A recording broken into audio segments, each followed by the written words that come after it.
Bayangkan deh, kalau suatu hari nanti, petani di pelosok Indonesia bisa tahu kapan waktu tanam terbaik hanya dari sebuah aplikasi. Atau dokter di puskesmas kecil mampu mendiagnosis penyakit langka cukup dengan bantuan AI. Kedengarannya seperti film fiksi ilmiah ya.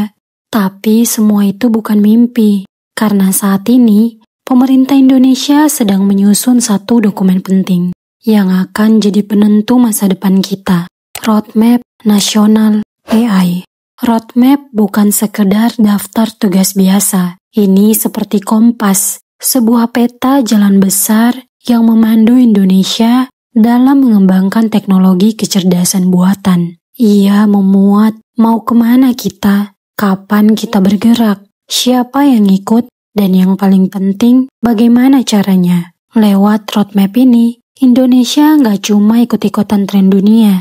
Kita mau jadi pemain utama, bukan cuma pengguna teknologi, tapi juga pencipta inovasi di bidang pertanian, kesehatan, pendidikan, bahkan pertahanan. Tahun 2025 ini, dunia lagi gila-gilaan dengan AI. Negara seperti Amerika, China, dan Singapura, mereka sudah punya rencana jangka panjang. Tapi Indonesia, kita baru mulai. Dan itulah kenapa roadmap ini jadi sangat penting. Tanpa arah yang jelas, kita bisa tertinggal, bahkan lebih buruk. Bisa jadi cuma pasar bagi produk asing. Bayangkan, kalau semua AI di Indonesia buatan luar negeri, apa kita siap kehilangan kendali atas data kita sendiri? Guys, isi dari roadmap ini mencangkup banyak hal. Mulai dari membangun pusat data yang kuat, membentuk regulasi yang adil dan aman, melatih jutaan talenta digital, sampai menciptakan ekosistem startup AI lokal yang bisa bersaing global. Pemerintah juga fokus pada dua sektor strategis, pertanian dan kesehatan. Kenapa? Karena di dua sektor inilah AI bisa menyelamatkan banyak nyawa dan memperbaiki nasib jutaan rakyat kecil.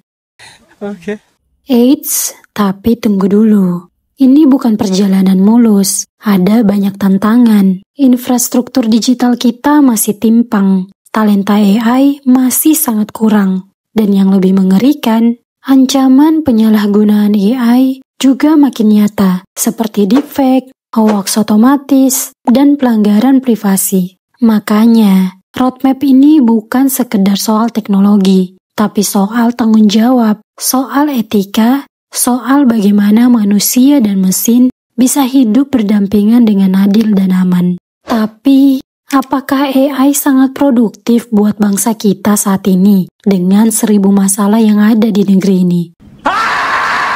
Jawaban singkatnya, bisa iya, bisa tidak, tergantung bagaimana kita mengelolanya. AI bisa jadi sangat produktif jika diberdayakan oleh anak bangsa. Kalau AI hanya dipakai, tapi semua teknologinya dari luar negeri, kita tetap hanya jadi konsumen, bukan pemain. Tapi kalau kita latih generasi muda, bangun ekosistem startup lokal, dan punya pusat riset sendiri, AI bisa jadi kekuatan baru bangsa. Tapi, bisa jadi masalah besar kalau hanya jadi gimmick pemerintah. Kadang, kebijakan baru hanya bagus di media, tapi implementasi nol besar.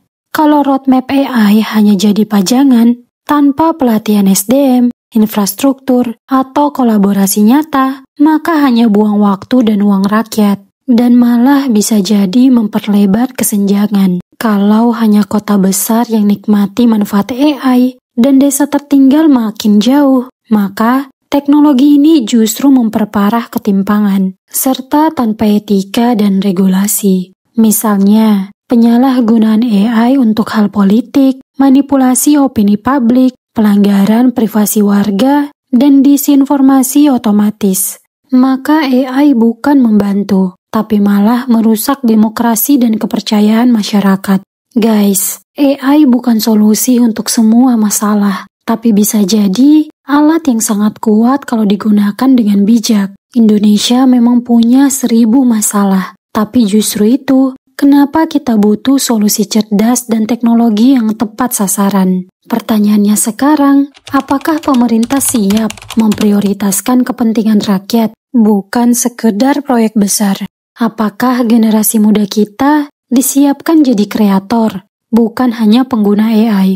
Apakah AI akan dipakai untuk rakyat, atau justru oleh elit untuk memperkuat kekuasaan? Faktanya, pemerintah kita sebenarnya belum siap untuk pelaksanaan AI seperti ini. Karena masih banyak daerah di Indonesia yang sinyal internetnya lemah, atau bahkan belum ada akses internet sama sekali. Padahal, AI butuh jaringan kuat, pusat data, dan konektivitas stabil. Bukan cuma di kota besar, tapi sampai ke desa. Serta tenaga ahli AI lokal sangat terbatas. Banyak lulusan terbaik justru hijrah ke luar negeri karena ekosistem di dalam negeri belum mendukung. Sementara itu, sekolah dan universitas di Indonesia belum semua siap mengajarkan AI secara aplikatif dan merata. Guys, AI itu sangat sensitif dan bisa disalahgunakan untuk manipulasi informasi,